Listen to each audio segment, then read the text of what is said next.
Ito na yung ginagawa namin. Sinukat ko na lahat na itong mga wirings na ito para malalaman yung maubos na number 12 na wire. So, laki na ito. Tuwag. Ito. Wirings namin. 338 install. Okay na yan? Ito, pinagwa-wirings mo sa gitna. Ito, sili. Pinapa-install ko na yung flexible hose.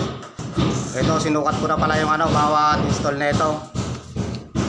Kung ilang magagamit na na wire.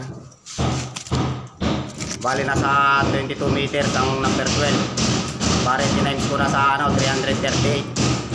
Ang mauubos kong wire sa 338 install 49 bucks.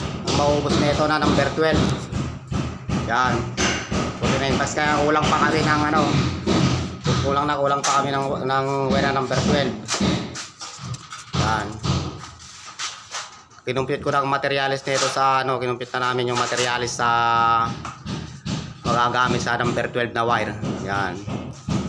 Bala ang mauubos kong materialis sa 49 bucks na number 12. Matatapos na lahat to sa 338 na install na pesto dito sa palengke.